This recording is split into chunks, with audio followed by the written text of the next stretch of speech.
Hello and welcome to Sibos 2015 in Singapore. I'm with Alain Raes, who's the Chief Executive for SWIFT for EMEA and Asia Pacific. And Alain, it's been a very lively Sibos this year. Lots of ideas, lots of new thinking, and there's been a particular focus on blockchain.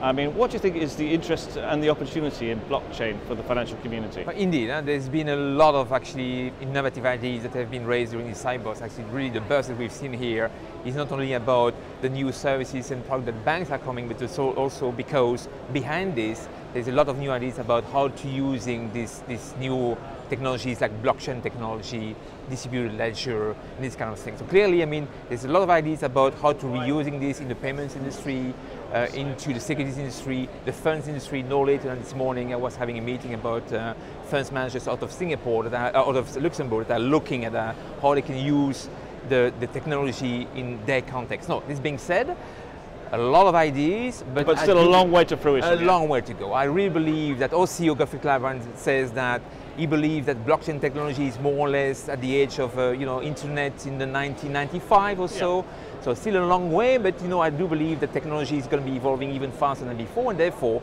they may catch up a lot faster as well. What I believe though is that it works, it could work very well within a closed circle. The problem that you may face today with blockchain technology when it comes to Bitcoin, for instance, is that it is completely open, right? And it creates a certain number of issues in terms of throughput, number of transactions you can have, per second. Nowadays, Bitcoin is actually extremely slow. Okay, so it would have to work alongside the existing payment system rather than a substitute for the existing system. It will have, there are already solutions when it comes to actually working in a closed working group, if you like, right? But which means also that we'll have to define the rules to work in this club, right? And that's where guys like us, with the standards we have, with the security we have, with the rule and practices and the experience we have into that, can play a role as well. So there is a technology side, but also the rules that you need to make into the technology to make it work as well. And that we'll see how it's going to be. Is that going to be evolving over time? Many other companies can play a role into this. We want to play a role in this. We're also looking at ways in which, in our labs, to see, well, the technology is there. Is there also ways in which we can use some of its benefits for the services that we're giving to the industry? Okay, now let's move on to a technology that's really with us here and now, and that's faster payments or instant payments or immediate payments. And we've got systems in the UK, we've got one in here in Singapore, and lots of proposals on the table. So what does faster payments mean for the payments industry at large?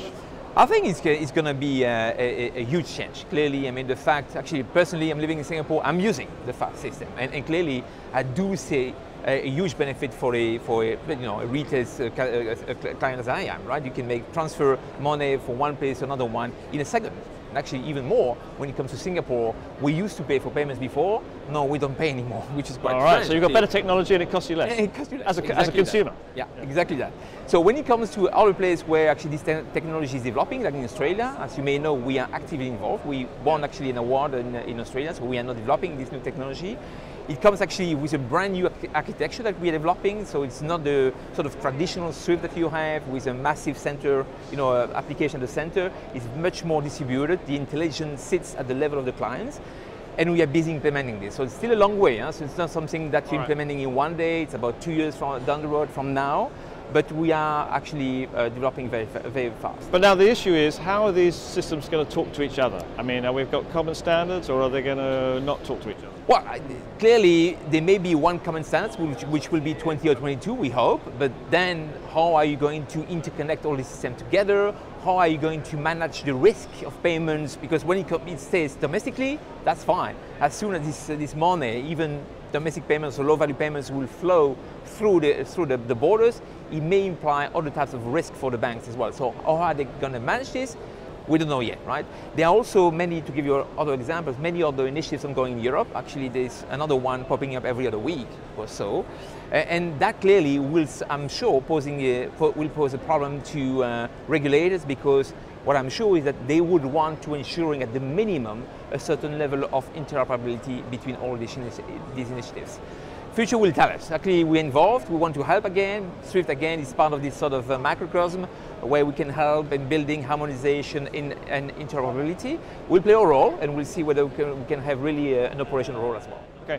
Finally, let me ask you about China, because we've seen a new payment system in China. Yeah. So what are the opportunities for SWIFT in China? Well, listen, I mean, it's a 1.4 and counting billion inhabitant continent or country.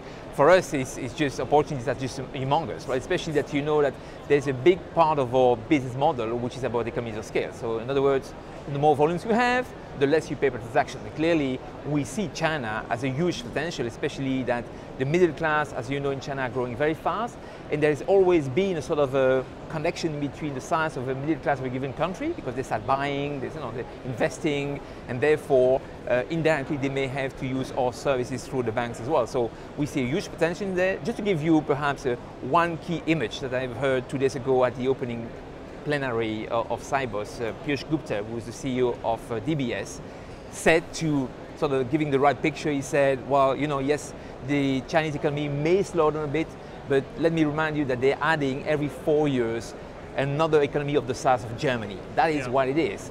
And we see huge potential with that. And do you think that the Chinese players will engage with SWIFT in the same way as everybody else, or would they like to create their own system? We have offices in Beijing and Shanghai. They do. We are engaging with them. Obviously, I mean, these are difficult markets, like many others, by the way. But we sense also a real willingness from the Chinese authorities, banks, and all that, to engaging with us and define what will be actually a framework of collaboration and cooperation in the country.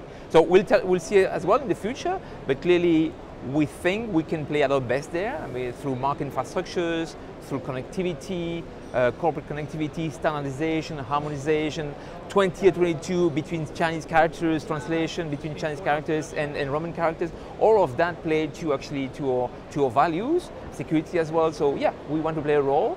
The market is huge, so we expect to be there. Alain, thank you very much for sharing your ideas with us. Thank you very much.